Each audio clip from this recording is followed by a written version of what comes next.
out there, how is the weather at your end? I know some areas have experienced rain and the heat has really set in, especially in the Middle Belt region.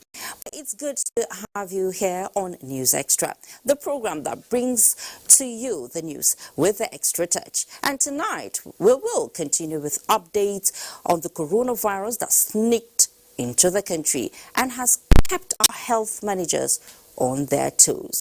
The good news is that the containment effort is really on and the virus has so far been contained, thank God.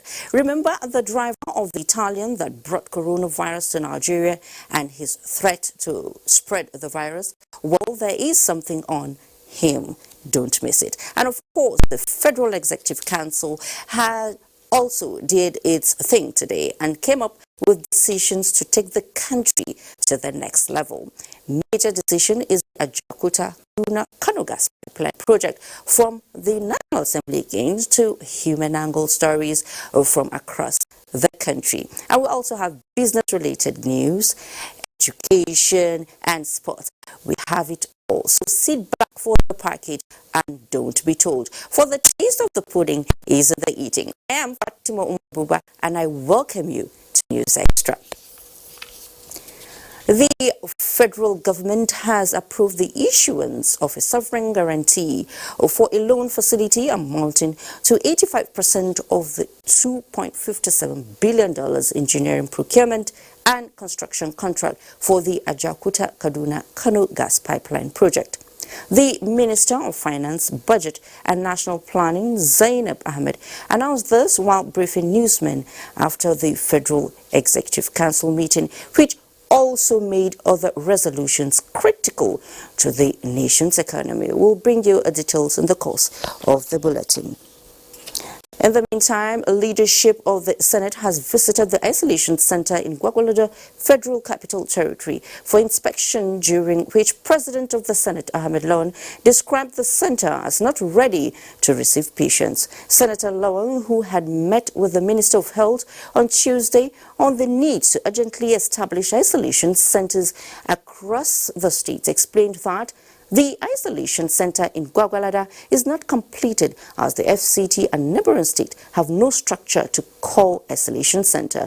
He promised to ensure that the Ministry of Finance will release funds immediately for the completion of the center. We're indeed sad that of the 620 million naira that was supposed to be released to this place for fixing of everything here, NCD, not a couple has been released. We are going to get across to the Minister of Finance and all the other authorities who have anything to do with this to release this money between today and tomorrow. Latest. We are in a situation that nobody should be found wanting. Everybody should be at the top of the game. We believe we're doing our best, and it's out of the meager resources that we have, we've come this far. So I was very happy that the Senate President and other members of the Senate leadership have this at the back of their minds. They assured us that sooner than later all the needed funds are going to be released. And we assured them that as soon as funds are released, we're going to get these things done. President Muhammadu Buhari has commended Aliko Dangote Foundation for donating 200 million naira to assist in combating coronavirus in the country. In a statement by the Special Advisor on Media and Publicity, Femi Adesina, the president recalls that the organization had in the past donated 1 billion naira to tackle Ebola virus disease in Africa, commending such public spiritedness. He uses the opportunity to reiterate his earlier charge that Nigerians should take the necessary hygiene precautions rather than panic after discovery of the index case in the country last week. And Lagos State Government has deployed an additional 60 health workers to intensify surveillance at the Murtala Mohammed International Airport. And Commissioner for Health, Professor Akin Abayomi, said this while giving a situation report on COVID-19 in Lagos. And Len Leneke has the details. is leaving no stone unturned in the fight against coronavirus through information sharing and dissemination and awareness creation at workplaces, schools, and other public places. 3 of the people recently tested were negative, and so far, none of the persons under self-isolation or quarantined have shown signs of the virus. The Lagos State Commissioner for Health says another 43 passengers who arrived in Nigeria with the Italian index case have been identified, bringing the number of people under watch to 84. Every day we're saturating the public with information on corona, and people get really comfortable with all the features of corona. We're going to keep pumping that out. So information and awareness is our #1 strategy. The Health Commissioner says the search continues. In Lagos, Lane Lenake, NTA News. And from Lagos, we'll take you to Bauchi State, where the government says it is prepared in case of any eventuality and has commenced screening of passengers at its international airport and motor parks to prevent the spread of coronavirus into the state. And Bulak Hafsa was at the Abubakar Tafawa Balewa International Airport and filed in this report. Since Nigeria recorded its first case of COVID-19 coronavirus disease, the country has been on the alert. In Bauchi, the Health Ministry has expanded and strengthened the current Lassa Emergency Preparedness Response Team, improved the standard of the State Isolation Center at the Abubakar Tafawa Balewa Teaching Hospital and Infectious Disease Center, Bayara. This is one of the activities that we have started so far to make sure that we have secured all the incoming passengers in terms of their history and travel history as well as the temperature. So we are activating the Port Health Service, or augmenting and strengthening such activities to make sure that we prevent the spread of any of the diseases into the state. The Commissioner for Health, Dr. Aliyu Muhammad, said government has released funds for the purchase of infrared thermometers, hand sanitizers, and face masks, among others, with continuous surveillance at entry points of airports, major motor parks, and the Yankari Game Reserve. In Bauchi, Bulak Hafsa, NTA News. And in its efforts to avoid being caught unawares, the Ondo State government has put in place effective preventive measures coupled with the procurement of modern hospital equipment to curtail the spread of coronavirus. Perchance it gets into the state. And Olajide Bello, however, reports that not many people in the state are aware of the virus as government strengthens level of hygienic advocacy to safeguard lives of the citizenry.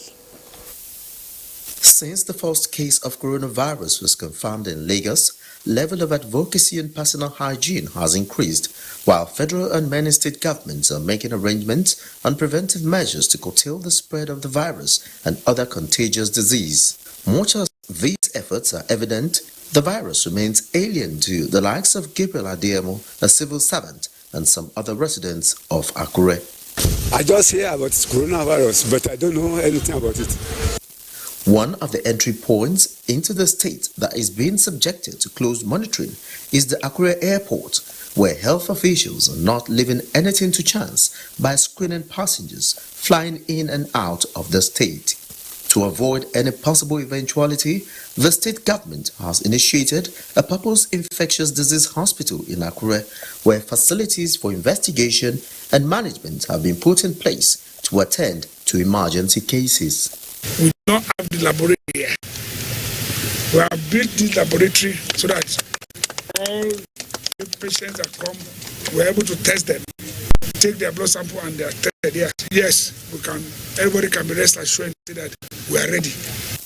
As government continues to raise the level of advocacy on hand washing, experts say more still needs to be done on sensitization for the likes of Gabriel and others on what coronavirus is and how to protect themselves.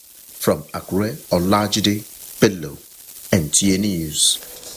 Yes, advocacy and sensitization there is so key. Now, in recent times, the issue of fake news has dominated public discourse.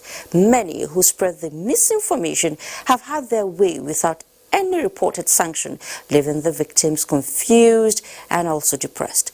A recent example is the story of a man who has been trending as the cab driver of the index case of coronavirus in Nigeria. Though the unsavory account around him has been debunked by authorities, he now struggles to restore his battered image, and Ive Oyakire met with him in Benin. Since the report of a case of coronavirus infection in Nigeria surfaced, many have turned themselves to citizen journalists, and a few have posted several unfounded stories about the disease. Yes, Nigeria has recorded a case of an Italian victim of coronavirus. Now, social media have reported that the driver who transported the victim while in Nigeria has also been infected with the ailment and promises to spread it across the country. The person whose picture was attached to the post has come out to deny the allegations. With me is Jude Ukwenobe, the alleged taxi driver who brought in the Italian from Lagos to Ogun State who has coronavirus. Now, Jude, can you tell us what you think you know about that thing? It was a surprise to me that evening. A friend of mine called me to check up on my WhatsApp that there's a post going viral. I went on my WhatsApp platform. On my WhatsApp, I saw my picture that I am the one who brought the coronavirus patient from Lagos State to Ogun State. I was surprised because my name was never one day Isaac Dewali, but I'm still in Benin. I based in Benin. I never one day traveled for the past 2 years. I never traveled to Lagos State, or I am never one day a cab driver or an Uber driver to be precise. So it was shocking to me that my pictures are going viral. Ever since then, I don't go out alone. Sometimes if I'm going out alone, people, friends, they are running away from me. You see them calling me coronavirus man.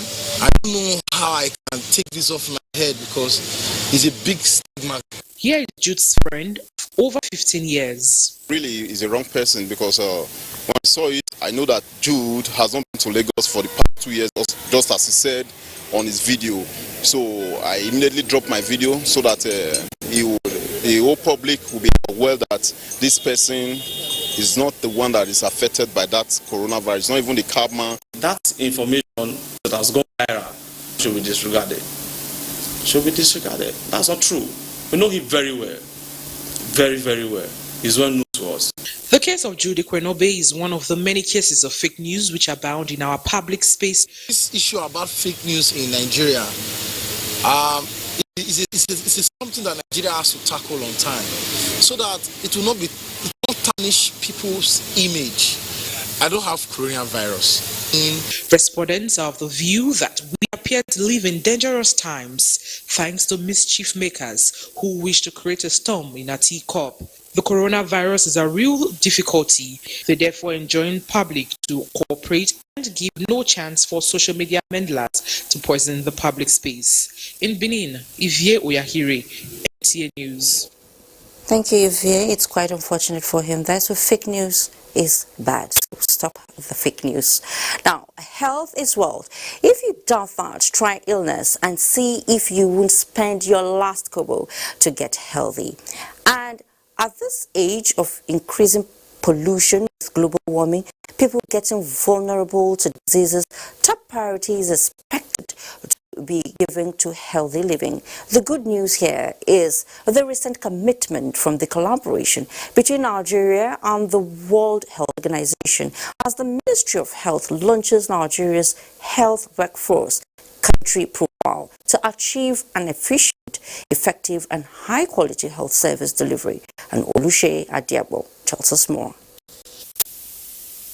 The Nigerian health sector has over the years witnessed an uptick in the number of health workers migrating to other countries and lack of accurate data on existing health workforce in the country. This has since been hampering the facilitation of human resources and proper health planning in Nigeria. However, the narrative is now very close to changing.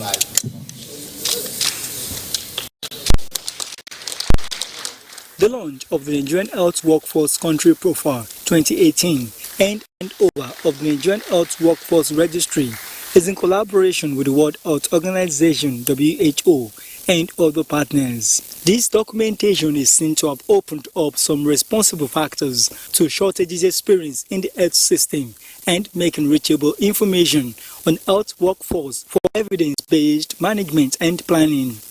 This effort is part of Nigeria's response to the World Health Organization's call to all nations of the world to strive towards attainment of universal health coverage and sustainable development goals through implementation of the global strategy on human resources for health. We also look forward to ensuring that the government will ensure routine utilization of health workforce registry that will inform budgets, policies, plans at all levels, whether national, states, or local government level.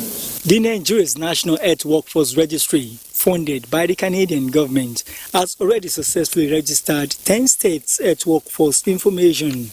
Speakers, however, advocated strong collaboration between the government of Nigeria and its partners in scaling up the registry to cover the remaining states as well as the federal departments, agencies, parastatals and private sectors. In Abuja, Olusheye Diagbo, India News. And in another development, Dr. Folashade Omolara Yemieson has formally assumed duty as substantive head of Civil Service of the Federation.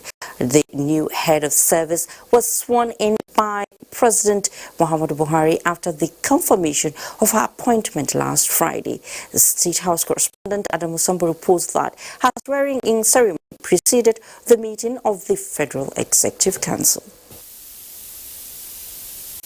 I will preserve, protect, and defend the laws of the Federal Republic of Nigeria. Born in Kaduna in 1964, the new head of service, Dr. Folashade Yemieson, hails from Kogi State. She became permanent secretary in the year 2012 and at various times served in the office of the head of civil service as well as ministries of information, education, and petroleum resources. Dr. Yemieson was appointed acting head of the civil service of the Federation 5 months ago to succeed Winifred Oyoita, whose retirement from service was approved by the president.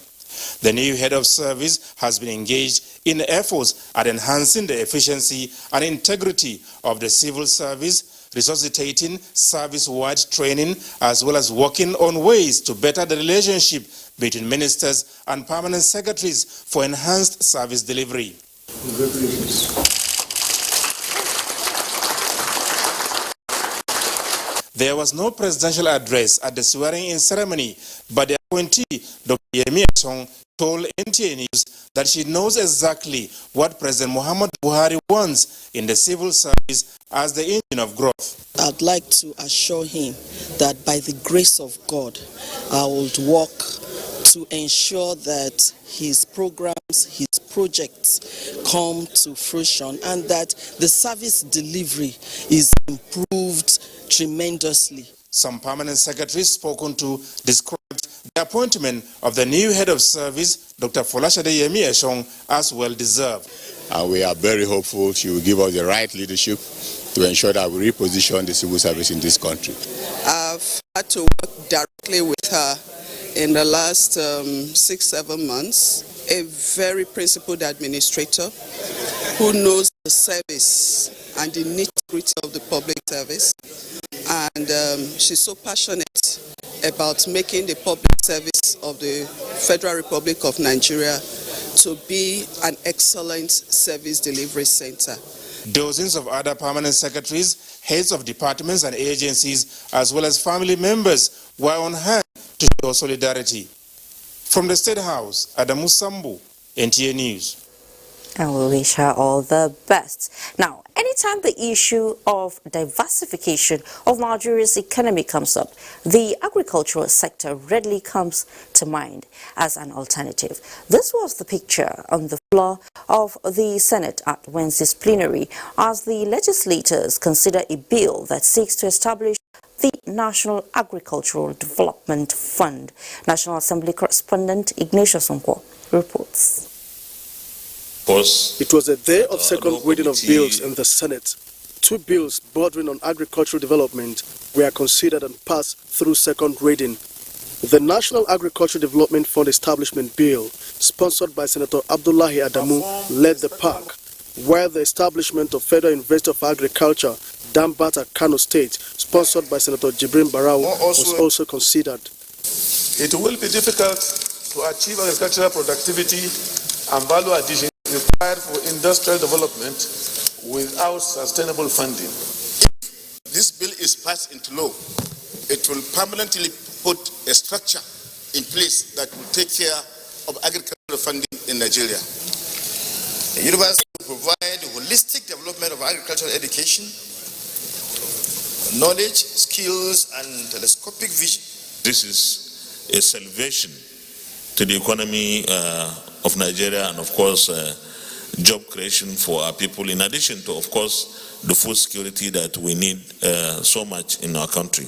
The bill, sponsored by Senator Abubakar Kyari for the establishment of an Electoral Offences Commission, was also passed through second reading. As Deputy Minority Leader of the Senate, Senator Emmanuel Buacha called on communities to assist security agencies in fighting insecurity.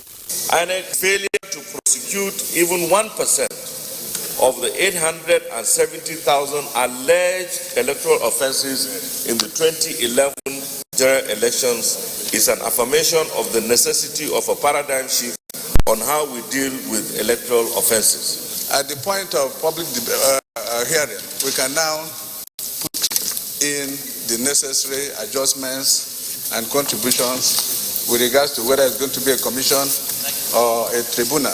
The only moral authority we do have to say we are leaders is to be elected on a free and fair basis.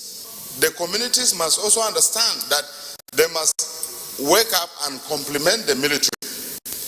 At this point, I also want to commend the people and government of Niger State for the great exploit that the local hunters did some few days ago. The Southwest Development Commission Establishment Bill, sponsored by Senator Ibikule Amusu, was through second reading. Well, it appears that in days to come, the Senate might be receiving quite a number of bills seeking to establish similar commissions for other geopolitical zones. From the National Assembly, Ignatius Okwo, NTA News. Meanwhile, the House of Representatives has approved a budget of 346.388 billion naira for the Niger Delta Development Commission for 2019 financial year.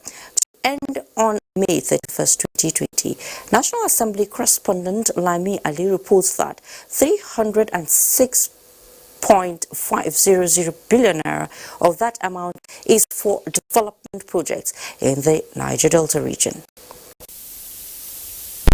Projects development expenditure 306 billion 500 million 900,000. Carried. This approval by the House of Representatives is in keeping with the commitments of the federal government to improve the lives of the people. For development projects for the service of the Niger Delta Development Commission, NDDC, and it's for the financial year ending on the 31st of May 2020. The budgeted amount covers development projects, personnel, overhead, and internal capital expenditure. Plenary also passed for second reading a bill to establish the South-South Development Commission, sponsored by Representative Awaji Nombek, and a bill to establish Federal University of Technology in Asaba Delta State. Asaba is one of the few state capitals in Nigeria without the presence of a federal university, even though it is highly populated and strategically located. A bill that made provisions to reenact the Companies Incorporation Act was considered as the committee of the whole. That is a law that will help open up businesses into the country.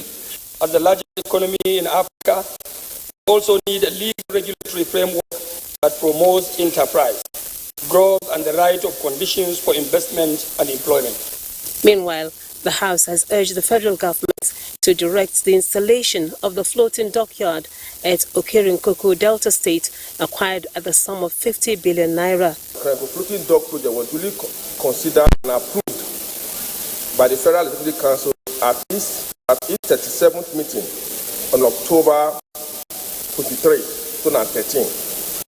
Other motions adopted include the need for authorities to address kidnappings in Kogi State and a call to review curriculum of tertiary education to reflect job needs and achieve national developments. A major feature at plenary this Wednesday was the first reading of 19 bills, 10 of which seek to alter some sections of the 1999 Constitution.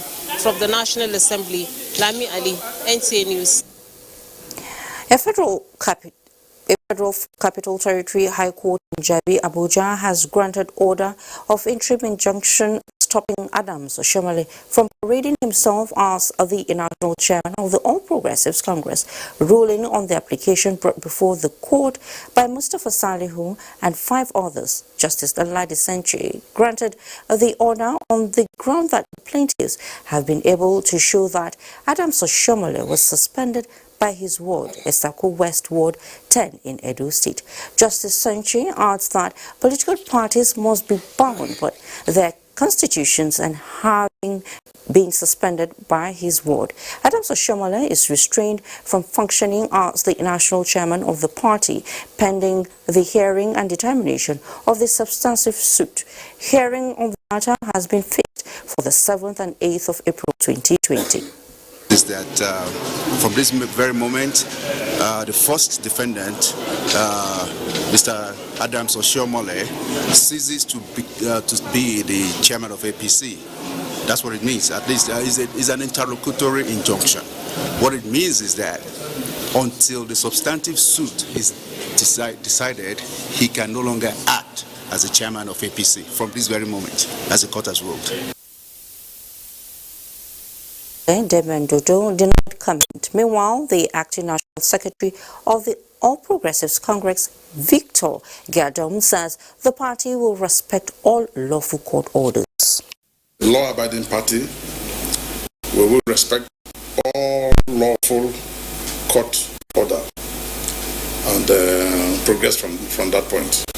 And very soon, the National Working Committee will meet.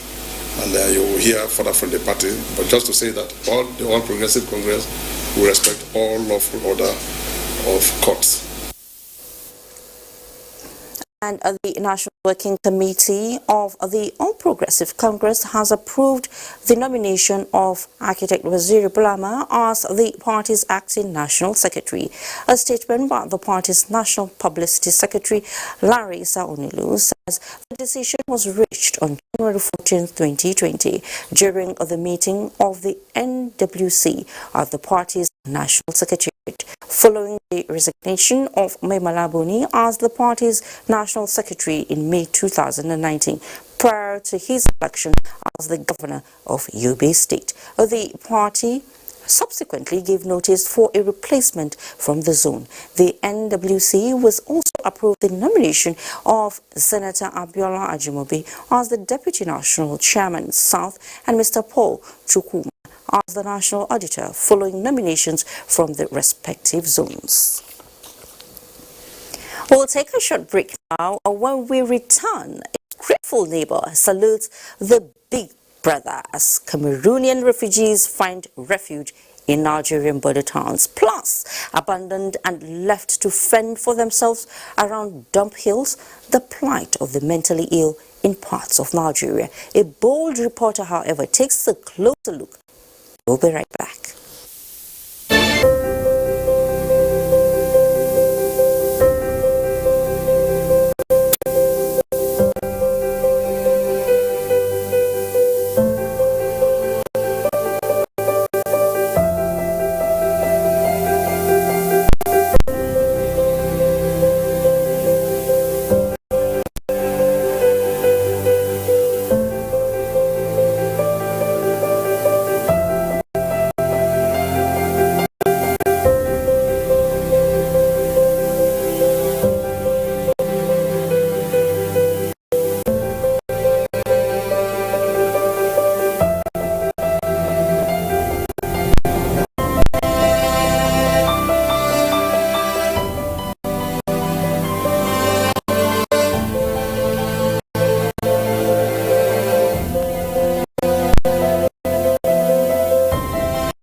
Good to know you're still with us on Newsextra.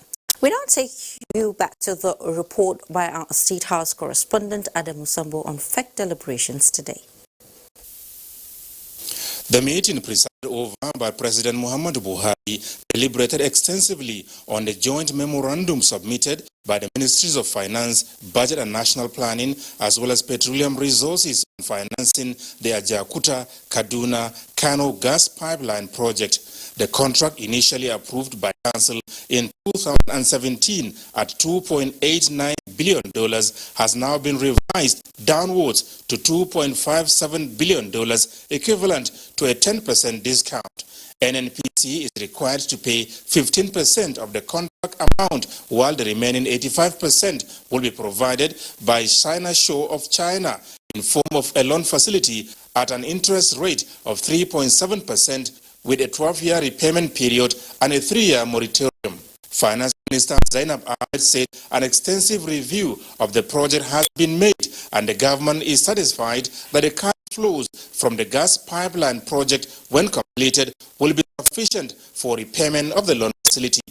This project is one of the cardinal policies of this present administration, and it is very strategic to national development. It has a lot of positive impact that we anticipate will be met. It will spur industrialization and industrial growth, as gas-based industries and power-generating companies will be the key beneficiaries. It will also create employment opportunities. It will increase government revenue. It will encourage exports and enhance the nation's foreign reserves by reducing dependencies on imports. Minister of State for Works and Housing, Abubakar Aliyu, also announced the approval of 6.6 billion naira by the Council for the Rehabilitation of Murtala Muhammad Bridge, Cotton Karfe in Kogi State. 1.7 million naira has also been approved for the procurement of bird deterrent system for Kano, Port Harcourt and Enugu international airports. And what it does is it scares birds away from our runways and avoid birds injection into the engine. Injection of birds into our engine, or bird strike for simplicity, and that improves safety operations and efficiency of our airport.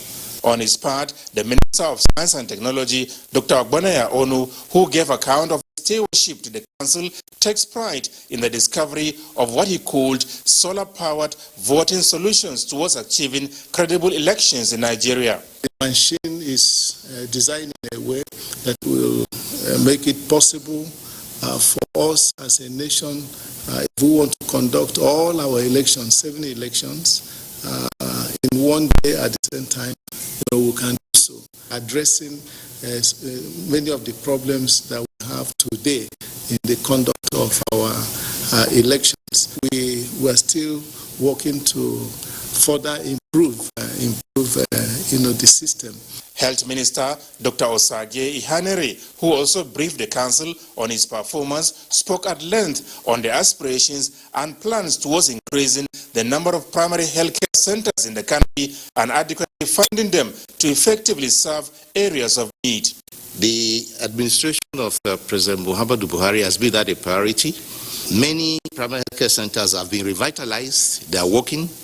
And not only are they working, it is his government that provided the basic healthcare provision fund, with which service can be paid for at the primary healthcare center for those who can't afford it for the poor.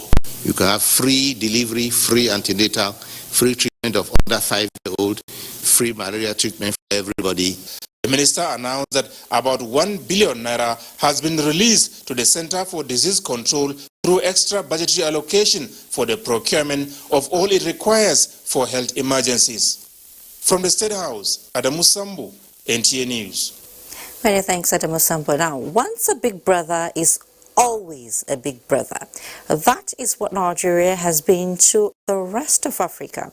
Well, it's good to know that some do show appreciation as Cameroonian refugees staying in border communities of Taraba State are doing. They have continued to thank the Nigerian government and its people for the massive support they are receiving to make life better for them. They say conditions have improved for them since the federal and state governments started visiting them with relief materials. And Joseph Austin reports from some refugee camps in Takum local government area. These relief materials are being loaded in trucks and heading to Taraba State border communities with the Republic of Cameroon. 5 local government areas, Sadauna, Komi, Usa, Takum and Gashaka are hosting over 25,000 Cameroonian refugees.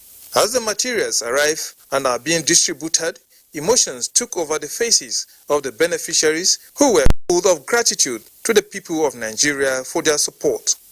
As we run from here, they did not leave us. They always give us food with a chop. We need to sit down hungry. As we dey for here, we dey in unity, and we dey fine. We don't cause any problem for this place. For the past 3 years, Cameroonian refugees have continued to flood into Taraba State and other neighboring states of Nigeria. Though heavy burden on coast communities, the villagers empathize with them and authorities want them to remain law-abiding to make life better for all. And waiting be the importance of the registration. It go help una.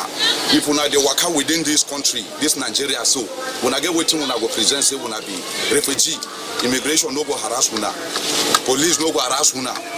If you need plot, I can give you plot. You remain on your own. You are our indigent here now. We will talk to Commission for Education so that those of your children who are of school age should be allowed to participate in the school year. This is the second time in the last 2 months that SEMA will be visiting the communities to cushion the hardship of the Cameroonians and their hosts. From Takum, Joseph Sound Oten, NTA News. You agree with me that that's a beautiful one, I must say. Borno State government is set to enroll the over 50,000 school-age children in Gajiram town into public schools constructed by the state government. Governor Babagana Umar Zulum made this known when he visited Gajiram headquarters of Nganzai local government area for one-day official engagement in the area. Mohamed Goni reports. Gajiram headquarters of Nganzai local government is one of the communities overrun by the Boko Haram insurgents. You can see we have nothing fewer than 50,000 children in this town. So we wanted to enroll them into school. My predecessor has built number of schools, has built mega schools. This administration is looking to the possibility of recruiting qualified personnel into our schools, make proper enrollment so that academic activities will resume in primary schools in this town, while we are also looking to the possibility of reopening the secondary school. Babagana Umara was in Gajira Mega School to kickstart the enrollment drive, where he charged the district head of the area, the education secretary and other stakeholders to ensure that the enrollment matches the classroom capacity, and further assured them that the state government will provide all their needs, including school uniform, to ensure that all schools in Gajiram are reopened. Addressing stakeholders, the governor charged them to cooperate with security agencies in the quest to restore normalcy in the area. From Gajiram headquarters of Nganzai local government, Mahmoud Koni, NTA News. Good news there from Gajiram. Now, Lord Lugard's ordinance, which stipulates that people with mental illness should be arrested and imprisoned, was domesticated in Nigeria after independence in 1960. Now, while efforts to ameliorate the plight of people in similar situations like people with special needs have gotten the attention of government through legislation, people with mental illness are still on their own, so to say, without any legal protection. And Ikechu Unduke has been pondering on this, and in this report puts the issue in perspective. Mental illness entails depression of the mind, hallucination, distortion of reality, which results into paranoid thinking, catatonic, and hyperphrenia. Hyperphrenia inhabits in dirty places. Catatonics are usually very violent, while the paranoia are quiet and resentful. These classes of lunatics, referred to as schizophrenia, are found in most parts of Nigeria, with their presence causing public scare. Dr. Sylvia Benda is a German resident in Nigeria. She has some suggestions on how to handle people with mental illness. Germany a fantastic healthcare system where everyone who is working pays a little bit into health insurance. We have programs for mental health illness patients that would probably administer drugs for free. Aside physical cases, proper dieting, provision of jobs can reduce depression and psychosis, the neuropathic says. But the pharmaceutical drugs are not going to get to the root of the issue of why people are the way they are. Part of a program where they are in a group session, where they discuss their issues and to understand more about themselves, about how to interact with others in a group setting. A family lawyer, Sam Sindukwe, is demanding an act of the National Assembly that will ameliorate the plight of people living with mental illness. The legal luminary described as disturbing the situation where mentally ill persons are discriminated against without any form of legal protection. Open up a center for them to also see them as part of the society and give them the rights that are due for them. They are mostly abandoned there. I'm sure you see them on Facebook where you see some people chaining them to a standpoint as if they are prisoners. Yes, they may be violent. So I think we will need to step up. The society needs to do something because these mentally challenged people are people's relatives. They are people's husbands, they are people's wives, they are people's sisters, they are people's brothers. Mentally ill persons do not vote during elections and are legally bound from being voted for. They do not enjoy rights, dignity of human person, and rights to assembly. Legal practitioners say these are inhuman and degrading treatments. In Abuja, Ikechukundukwe, NTA News. Thank you so much, Ikechukwu, for that. Now, you know the Nigerian military is not all about guns, bullets, boots, bombers, or NNS. This and that, of course. All that is necessary to keep us sleeping with our two eyes closed. But there is the human side to the military. This is again exemplified by the Nigerian Air Force when it further cemented the existing civilian-military relationship with the medical outreach to an internally displaced persons camp in Kuta, headquarters of Shiruru local government area of Niger State. And Dr. Mohammed reports on this humane gesture. 20-year-old Balira Kabir is among the 10 women that recently delivered babies at the Dr. Ibrahim Idris Primary School in Kuta, one of the internally displaced persons camps in Shiruru local government area of Niger State. The women are among the 2,654 displaced persons taking refuge in the camp for more than 3 months, sharing facilities seemingly inadequate. The Nigerian Air Force, as part of its tradition of providing medical services to communities in its areas of operation, mobilized a team of health personnel to provide first-class treatment and care to the IDPs. Medical services provided include surgery, optical care, deworming of children, general medical consultancy, and provision of insecticide-treated mosquito nets for pregnant women and children. Coming up with this medical program, I think, is an additional boost for us because it means not only the state governor is concerned about the people, the chief of air staff, in building up military-civil relationship, I show a lot of concern. It's not just fighting with a bullet, also fighting to keep the community here, to show the community here that we are friends. Though the internally displaced persons in this camp have received different forms of interventions and assistance from donor bodies and none from the Nigerian Air Force medical outreach. However, what remains foremost in their mind is for them to want to go back safely home. The medical outreach is expected to last 3 days. In Kuta, headquarters of the local government area of Niger State, Dauda Mohammed, NTA News. And from Kuta, we'll take you to Lagos, where developing local capacity from training to building of equipment within the Nigerian Navy has triggered achievements in the protection of maritime assets and national security. Members of the House of Representatives Committee on Navy are, however, desirous to see more done and have promised to give necessary support for provision of fund to the Navy. And Dotun Ogunyemi reports that this was during an inspection of facilities and operational bases under the Western Naval Command in Lagos. This visit by members of the House of Representatives Committee on Navy is to assess the state of facilities across units under the Western Naval Command with a view to improving areas of challenges. The team visited the Naval Training Command, Navy Barracks Ojo, where they were conducted round the Naval Ordnance Depot, Special Boat Service, Joint Maritime Security Training Center, Naval Air Base, among others. They also visited the Forward Operations Base in Badagry and Ikbokoda. A bill for a special fund for the Armed Force passed through first reading, which all the chairmen of the Armed Force Committee are co-sponsors of that bill. If we don't mean well, and we don't want to add value, and we don't want to solve the financial problem of the Nigerian military architect, I don't think that bill will even come up in the first instance. This meeting is to align the views and opinions of private maritime stakeholders with respect to maritime security.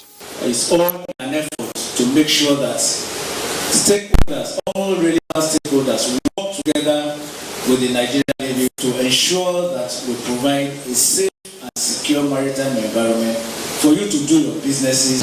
Rising from this stakeholders meeting, the House Committee on Navy is assuring all parties that critical issues and challenges will be addressed in order to position the Nigerian Navy to take on its responsibility of protecting Nigeria's territorial waters in Lagos. Dotun Oguyemi. Meanwhile, the Nigerian police has commenced the review of its strategies and the deployment of some of its most sophisticated arsenals to confront bandits terrorizing remote communities in Kaduna State. Inspector General of Police Muhammad Adamu announced this at a meeting with top hierarchy of the Kaduna State Police Command. Abdullahi Muhammad reports.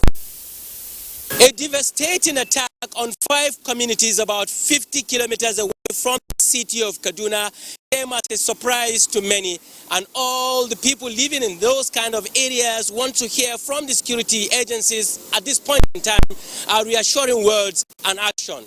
And a helicopter landed with a Messiah who came to change the approach his disciples have been using to fight the agent of the devil bent on destruction. His message was filled with the kind of words that take away panic and repose confidence in the people and communities that are in their need of reinforcement of security. From other commands, we gather resources, we gather equipment, and we brought them to Kaduna in order to assist the police officers in Kaduna, so as to work with the strategic officers that are already in Kaduna to deal with the banditry. This meeting may have less than 20 intelligent disciples of a man who has fought and won many battles, and the expectation is that they will swing into action unless the people sleep with their 2 eyes closed. In Kaduna, Abdullahi Muhammad, NTA News.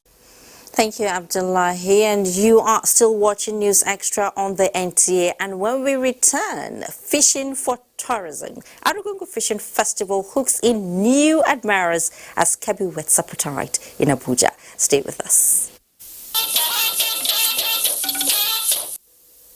Thank you so much for staying. As usual, Abolade Salami is standing by Lagos to brief us on how business is fared today. Abolade. Thank you so much, Fatima, and welcome to the Business News segment. The implementation of Nigeria's 2020 budget on capital expenditure will be properly monitored and executed. Minister of State Budget and National Planning, Clem Agba, during a session with parliamentarians on the budget process, said both arms of government must ensure judicious use of public funds. It is important to note that this retreat provides an opportunity for members of parliament to better understand the goals and constraints of government. It should also help to build executive-legislative consensus on principles that should guide roles of both actors in the budget process. Indeed, the legislature has been extremely supportive for us on the fiscal side, fiscal management side. We couldn't hope for anything better. See the speed with which they passed the finance bill. look at the speed with which they passed the budget, and they're tackling other supportive legislation. The budget retreat organized to broaden the knowledge of both chairmen and members of Senate and House Committee on Appropriations addressed various areas including roles of legislature in budget approval, challenges confronting budget formation and approval process in Nigeria, and tools to evaluate value for money in public spending. Very efficient. We need to be global compliance in what we do, because managing resources when it comes to budgeting is very important. And so as much as what they are saying is the global practice, we must tailor it to what it is that we have. And now from budget process to demutualization of the Nigerian Stock Exchange. Key players in the Nigerian Stock Exchange have met to finalize moves through resolutions for the demutualization of the exchange at a court order meeting in Lagos. For the re-registration of the exchange as Nigerian Exchange Group PLC. As a way of modernization. So if you look at the exchanges that have demutualized, they've greatly modernized their activities and gotten into various verticals that they did not have before. So we're expecting the same thing for the exchange. It provides for de-risking of access to capital in the country. Right now, there's a huge concentration on the banking industry. So with this effort, we believe that will provide a credible complement to the banking industry in terms of financing business activities and things like that. Very auspicious and important day for the history of the capital markets. It's a one-in-a-lifetime event. A lot of demutualization exercises have happened all over the world, and for those jurisdictions where this have happened, it has been a good story. And you agree with me that this will totally transform the operations of the exchange going forward. And still staying put with activities on the equities market, Nigerian capital market posted gains at the close of mid trading, appreciating by 0.61%. Here are details of today's trading.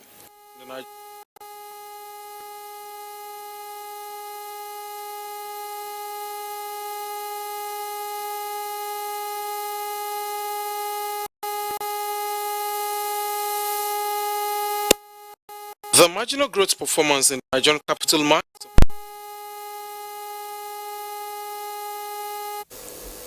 Well, thank you so much. I enjoyed the business package, but I think they are having issues with the audio there.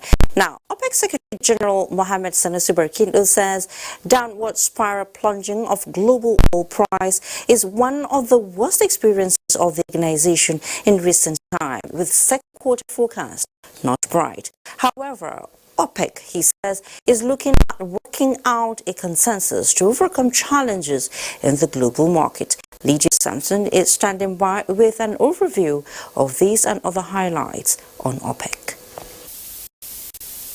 In light of the COVID-19 outbreak, the 18th meeting of the Joint Ministerial Monitoring Committee, the 178th extraordinary meeting of OPEC Conference on the 8th OPEC and non-OPEC ministerial meeting is limiting number of delegates. OPEC Secretary General Mohammed Sanusi Barkindo said, after consultations with various authorities, members of the press will not be allowed to enter the OPEC Secretariat building for the various meetings. Barkindo, in an exclusive interview with NTA via Skype, enumerated plans to mitigate the effect on oil-producing economies. And members of the operation, in particular those outside of OPEC, in order to have a consensus on the common of how to overcome this perspective. Already, the mere confirmation that the meetings will go ahead had rescued plunging of oil prices. The main focus for the Nigerian delegation at the OPEC conference is the collaboration and cooperation under the Declaration of Cooperation to present strong response to the coronavirus catastrophe catastrophe without compromising Nigeria's national priorities for both production volume and price benchmark. The OPEC Secretariat is following the advice of the Austrian Federal Ministry of European and International Affairs with regards to COVID-19 risk management. For now, journalists who hitherto were looking forward to the OPEC meeting will only report from the live stream of the opening sessions of the three meetings by OPEC. Lydia Sampson, NTA News. The development of pressure reduction and metering station is underway in Bayelsa State following the signing of agreement for the lease of 1 hectare of land at Polaku between the Nigerian Country Development and Monitoring Board and Shell Company. Usman Akwanga reports. The signatures of the Executive Secretary NCDMB Kasir Simbi Wabuti and the Managing Director of Shell Nigerian Gas Mr. Idu Ubong seals the agreement for the pressure reduction and metering plant.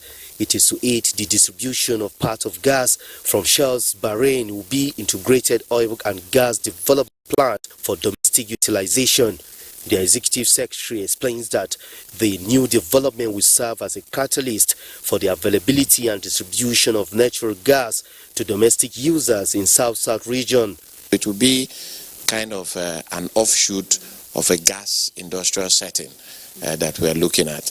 And you're also aware we are also building an industrial park in Bayelsa State as well as Cross River State. So most of those industrial parks will also benefit from gas-related activities from this Polaco hub. The management of Shell Nigerian Gas Limited says the investment will unlock gas delivery and economic development in Bayelsa State with far-reaching impact on socio-economic lives of the people.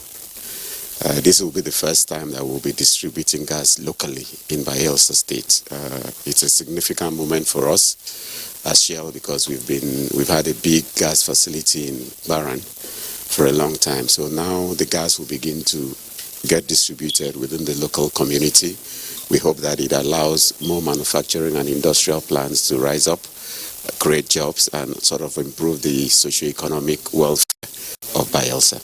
The board had in January partnered Room Gas Prime Industries Limited for the establishment of 400,000 per annum Type 3 LPG composite cylinder manufacturing plant in Polaku, Bayelsa State. In Abuja, Abubakar Usman Akwanga, NTA News. Now, I can safely say that the lives of majority of Nigerians, especially in the urban areas, revolve around electric power availability, and cost of such power is understandably of concern to them. So as anxiety continues to rise over the effects of the alleged new electricity tariff by the Nigerian Electricity Regulatory Commission come April, experts in the sector want a systemic approach towards attracting more investors to the sector. Doindia reports that this was the view expressed by guests on NTA Tuesday Live. Doindia, it's over to you. Since the outbreak of the COVID-19 epidemic in Wuhan, China, and the index case in Nigeria, a coordinated effort by the various departments have been activated to ensure that the country does not become overburdened by the scourge. The proactiveness and response of the Nigerian government in curtailing the spread of COVID-19 virus in the country is, however, receiving commendation. We urge Nigerians not to panic.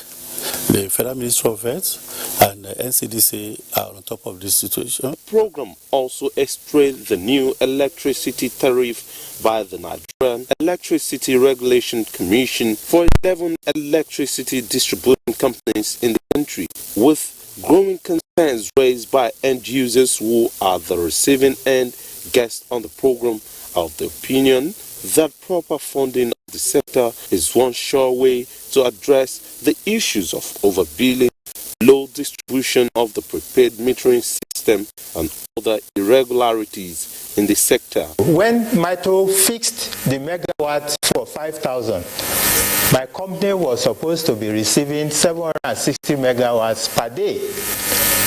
But since 2013 to date, we had never received 70% of that.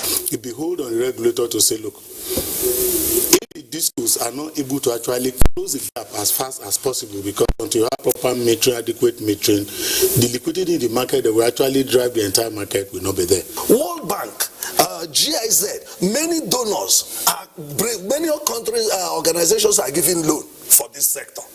What is wrong in getting investors that have the money to come into the sector and help it to move? And that's why NEC in the new campaign says, if you're already consuming, build below the cap, you continue that below. If you are more than the cap, you pay the cap. The efforts of government towards uplifting the lives of Nigerians, especially in the various sectors of the nation's economy, they say is commendable. In Abuja, doing Dia, NT News. Don't give me a fish, teach me how to fish. Whenever I hear this expression, Arugungu Fishing Festival comes to mind as preparations reach top gear to hold the one for this year. We are told it's going to be a revitalized festival that will have all the trappings of a truly international fishing festival.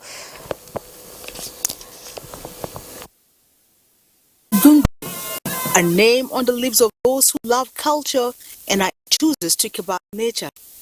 That was when the annual Arugungu Fishing Festival prominently features on the calendar.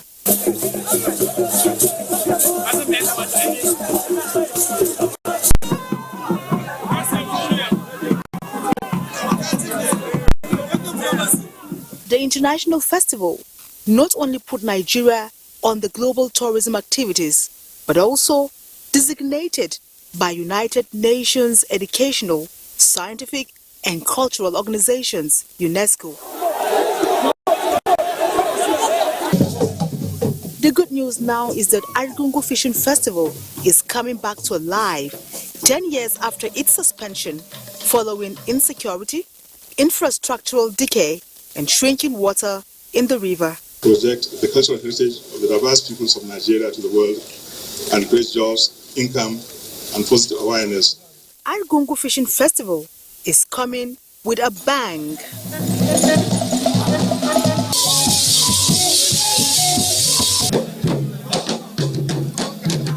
All is now ready, and series of breathtaking events lined up to give national and international guests a memorable experience are unfolding.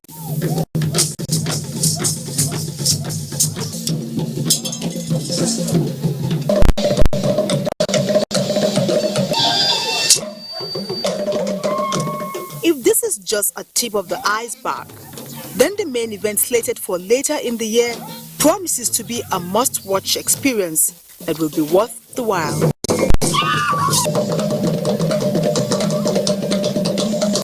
Fati, I hope you'll also be there to enjoy the beautiful tourist sites and have a feel of the culture.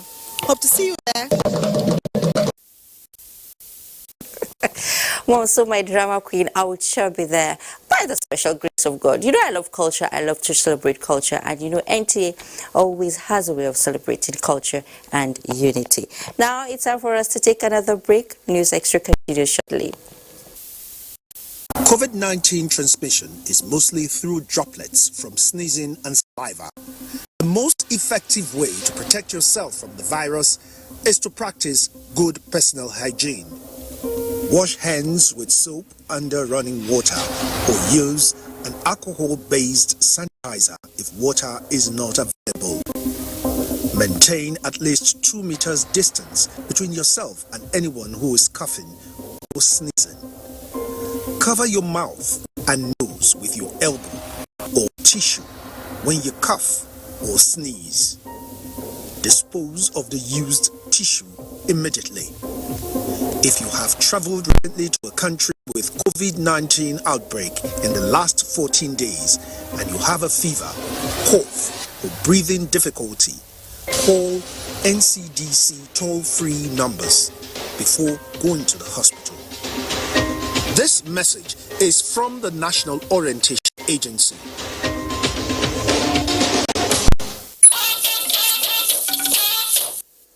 Welcome back. Do you remember the swift response in Wuhan, China over the dreaded coronavirus disease, where an over 1,500 bed capacity facility was built in just 10 days with the application of engineering and technology. This is a reminder that as the world's problem solver, engineers worldwide are striving to rise to these challenges with increasingly innovative solutions aided by advances in technology. Now, key players in the engineering sector want a policy that will prioritize building and strengthening of long-term engineering capability that will respond to current threats and in the future prove economies against emerging challenges. This is as an Nigerian engineer joined the rest of the world to mark the inaugural 2020 World Engineering Day for Sustainable Development. Justin Bemunyi reports. It aims at improving public understanding of how engineering and technology is central to modern life and sustainable development. So, have you imagined the advancements in medical facilities that mankind has witnessed over time? Or the innovations that have enhanced mass communication? Maybe we should also mention the Industrial Revolution and improvements in teaching and learning, as well as many other activities of human endeavor. One thing common about these developments is that they are achieved with the growth of engineering ingenuity. The consideration of the value of engineering to existence is the wisdom behind setting aside March 4th annually by UNESCO and WFEO as World Engineering Day for Sustainable Development, trailblazing this year. The emphasis coming along with the celebration lies on strengthening the capacity of engineers and related organizations to impact positively on sustainable development goals. Engineering is everywhere. Engineering is in every facet of studies or schooling. That's the reason why we must celebrate engineering and engineers. We need Nigerian engineers to develop Nigeria. We need Nigerian engineers to develop Nigeria because we are doing it for two reasons. First, as Nigerians, we want our country to develop, then looking for money. So that is why it is very important for us to have a deliberate policy, to train our people. An advocacy project on science, technology, engineering, mathematics, and artificial intelligence was inaugurated in the course of the World Engineering Day celebration. In Abuja, Justin Bemunyi, NTA News. We celebrate all Nigerian engineers out there. Now, Nigerians will soon be able to watch a dedicated FRSC program on NTA as the two organizations are partnering for proper public education and awareness on road safety and management. This was agreed upon by the FRSC Commercial Boboye Oyeyemi and the management of NTA. Oyeyemi Ajay has details. It was like coming back home for Boboye Oyeyemi, who had his compulsory National Youth Service in NTA Sokoto as a presenter between the year 1985 to 1986. Today, he is coming in the capacity of the Corps Marshal of the Federal Road Safety Corps. He's also MNPA, a member of NTA. Full of praise to management of NTA for delivery of concise and timely information to the public on road safety management. Boboye Oyeyemi said constructive criticism of the Corps from the public through NTA informed the need for partnership between the two organizations for a dedicated program to be run quarterly to educate and to reorientate the public on road safety as the Corps is working hard to achieve zero road crashes on the highways. Already the commercial vehicles, we've compelled them to install speed limiting device, but we are having more crashes involving private vehicles now. So we really need to educate the public, because the vehicle can go at 300 kilometers does not mean we should be flying. I will continue to be by your side as you struggle, to make Nigeria a better place. As you struggle to make Nigerian roads safer for everybody, we will be there with you all the time. Director General NTA Yakubu Ibn Mohammed maintained that NTA would not shirk its statutory mandate towards working for the advancement of Nigeria, which includes education and proper information dissemination for positive projection of the country. In Abuja, Oyeyemi Ajayi, NTA News. In the concluding part of the package, we have stories from beyond our shores and a big spot for sports. Welcome back to Newsextra. The contributions of Nigerians in diaspora, especially women, have again been recognized. This time, it is the bestowment of the highest honor in Burkina Faso, the Order of the Stallion, on the Nigerian ambassador to Burkina Faso, Ramat Dunama Ahmed, whose tenure just ended.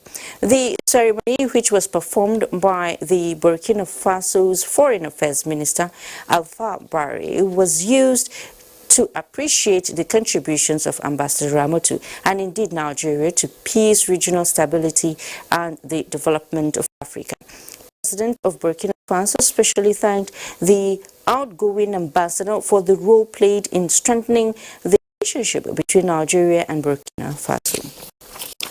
Now to sports. Global sports is